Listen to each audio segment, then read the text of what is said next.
Bandeko, toza na kati ya balance. Balance eza awa na makambo ya Fally Ferre. Tonton Promo makambo akotisi na kati ya polémique oyo ezokende mabe. Tokota na balance nanu entre Tonton Promo na Alexis. So totali bango na bilongi, Alexis azobima neti mwana ya Tonton Promo. Tonton Promo azobima papa face à face na Alexis Wechi. Po soki nga naza yaya ya Alexis, bongo Tonton Promo kozala nani liboso ya Alexis Wechi?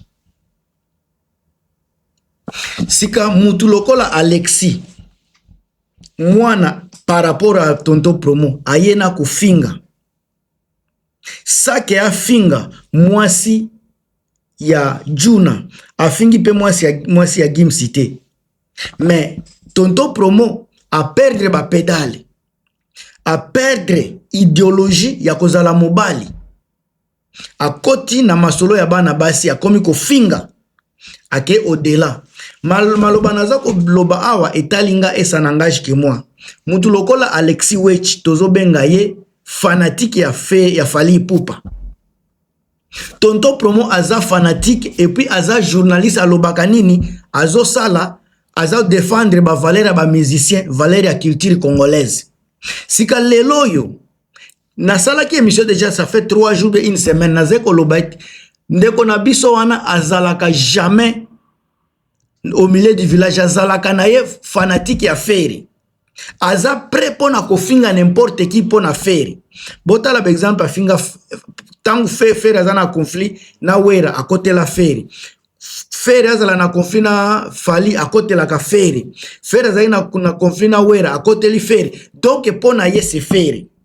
Alors tangu Alexis comme aza fan ya Fally, ba Alexis bazana avantage ya Stade de France. Ba Wario bazana avantage ya kolakisa ete nani relation na bango na Wera son eza bien par rapport ya relation Ferre na Wera. Makambwana nyoso nani ndeko na biso papa oyo azo comprendre te aza komitia na place na yete. Ba débat ya boye ezalaki débat ya gouve les Gaulois contre Alexis Wechi parce que bango baza ba fan. Mais un soi-disant responsable, un soi-disant journaliste, un soi-disant analyste na ajo azanango na ebisa kabino toujours caméra ba caméra oyo tozo tchaka liboso na biso eza élément moko très dangereuse et koki komema biso na place moko boye batu bakoma na bilengi ya ba vie, batu bakota na sentiment ya ba nombre de vie, batu bakoma prêt ya koloba n'importe quoi kaka pona ko gagner ba vie. Mutu lokola Tonton Promo bande ko sa ko marcher les mots. Est-ce que aza mutu ya ko kende ko finga nana ketchup? Mutu lokola Tonton Promo est-ce que a kosa la comparaison ya bana ya Fally contre Ferre Gola? Ce qui vraiment congolais aza conscient makambu Tonton Promo aza koloba eza ko tenir été. Même ba Golo baza na conscience moko tranquille. Papa oyo aza ko bebisa image ya Ferre Gola. Tellement que kolukisa ba vie na ba actualité et comment eloko moko très capital na communauté na biso batu ba se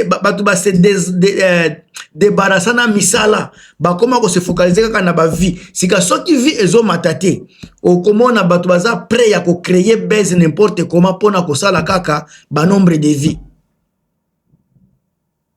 Tango za ko finga mutu lokola Nana Ketchup, est-ce qu'il y a si a comparer Nana Ketchup na mwasi na ye? Tonton Promo wana asia proposa biso total mwasi na ye. Aza ko finga ka chaque jour matin midi pourquoi Fally. Est-ce que asia ye ko sala contradiction ya ba concert oyo Fally aza ko beta. Bango baloba bayaki na ba lukuta ke Fally ba annuler concert na ye. Mais Fally a beti concert batikala jamais ko ya ko démentir que ba kosa ki batu. Mais papa ya boy azana délire ya bana mike akende ko s'attaquer na mutu lokola soki Alexis. Sika lelo soki Alexis abandi ko finga pe ye na bana na ye. Mwasi na ya komona ngo ndenge nini. Bandeko Fally a commis, je ne pense na ndimite na yebite soki Fally azana stratégie nini pona ko protéger image na ye.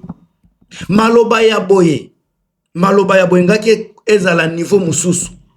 Boza bandeko te, boza famille te, maloba za ko cracher sur Fally Ipupa, ko benga ye yuma, incapable, toro, zoba. Mais azako alobango vraiment publiquement, azako annoncer ngo sako banga.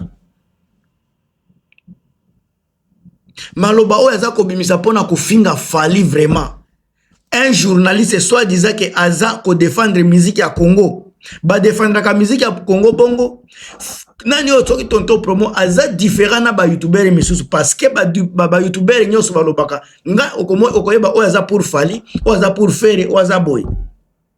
Mais ya lobaka aza ko défendre musique, aza ko défendre culture, aza ko défendre ba musicien nyoso. Bino bosi momona esika aza ko défendre musicien. Mais ba goloa naza ko comprendre te comment bino boko sepela na ba propos ya boy. Boza ko sepela na ba biloko ya boy. Tangu ba ko banda ko démarrer faire. Est-ce que faire azana ba défaut côté ko sunga bana? Côté soin ya bana, est-ce que faire azana capacité? Otozo komona na soki ka to cliquer na réseaux sociaux makambo ya Davina, déjà kaka likambo moko ya Davina e ko sopa faire. Toke na poto to mona oba lobaka so ba mapasi mwasi moko ba mwana moko ya mwasi moko ba zakaneti mobulu. So to bandi ko bimisa ba vie na ye awa. Est-ce que faire ko sepela? Nyoso wane ko zala pourquoi? Tonto promo mutu ko créer ba désordre wana. Tonto créer promo mutu ko proposer. Ora lobaka bien que aza bien na mutu ya kati ya nani ya jet set. Aza communicateur bien payé na kati ya ya ba faire gola. Cela veut dire que makaba propos aza ko tenir eza communication ya faire mutu eza ko tinda ya asala biloko ya communication wana. Makambo aza ko loba eza ko toucher directement faire parce que faire mutu alobaka nyoso alobaka ezalaka ye mutu atindaka bango. Kala mingi te gouvernement golo alobaki nini? Alobaki nzoto na ye maloba ya fere. Tango azoya ko finga wera alobaki nzoto na ye maloba ya fere. Tango oyo marka oza afinga ki kofi alobaki maloba nyoso marka oza alobaka ye mutu atindaka ye. Sika lelo tonto promo confirma ki aza mutu ya jet set. Aza kofuta na kati ya jet set. Maloba ya fere nzoto ya tonto promo. Alors tango baza ko finga ye tango baza ko finga Nana Ketchup. Tango azo finga Nana Ketchup. Ay bossa na teke ba retour ekozala o eza internet. Retour il faut s'il y a aigle jaune ayebake makambo ne pe kobema. Encore to yebi ke soki makambo ya kote affaire ebimi ebimaka mingi ya salite tonto promo ye mutu abandi makambo wana bobosa na date ya lelo te ye mutu abandi makambo wana. Tango nani oyo Mignon Abraham akoya na makambo na ye. Mignon Abraham tango akoya na makambo na ye yena Silia soki aigle jaune bamba probanani oyo ba camarade ya fero balingaki bazai ko bima na Silia aigle jaune ya ba Belgique wana tango nyoso ba kobimisa ngo sika polele na réseaux sociaux. Est-ce que faire gola ko sepela? Est-ce que Silia aigle jaune ko sepela tango ba secret na ya salite ko bima na réseaux sociaux? Mais oyo ya Nana Ketchup boza ko loba mutazo loba te. Avantage ya Nana Ketchup eza moko. Aza mwasi ya réseaux sociaux. Alobaka aza asi asima makambo ya réseaux sociaux. Mais mukolo ya mwasi na ye ekobima Silia aigle jaune. Comme aza mutu ya réseaux sociaux te ekozala salite makasi. Tonto promo. Makelele oza kotia na réseaux sociaux. Oza kotiango ponanu ekangi yote. Ndenge oza kofinga Fally. Ndenge atake communicateur ya faire okomi kofinga Fally ba propos ya bongo. Ndeko na ngai oza ko asime o nyose kokomela yo parce que nyose potango otango na internet o asime maloba za ko sala zala pre na ba retour ya makambo za ko loba mutu oya za ko fanda kimia zo loba te komona yezo bate. Na minute Fally aza ko privilégier kimia, aza ko privilégier ko protéger image na ye parce que aza na ba concert ya ko beta. Soki Fally pour pas le loi décider ko sala makambu vraiment ko répondre yo na ndenge ya kimia sa kutia makelele yo kanisi ke akokokate avec ba warrior nyos baza na Londres wana yo kanisi vraiment fallait kokoka te soki ba waro bango moko ata batelemi batomboki balobi ok biso toko sala revanchance toko venger leader na biso. Est-ce que vous êtes capable ya ko tenir coup na makambu oti koloba na réseaux sociaux ndenge oza ko finga ofingi bana ofingi mwasi ofingi pe fali ye moko ok vraiment osali triangle ofingi ça ko se gêner. Alors ezana batu ba koloba fali pe asala kaboye na lobi yango soki fali asala kaboye est-ce qu'il faut tonton promo pe asala ngo bongo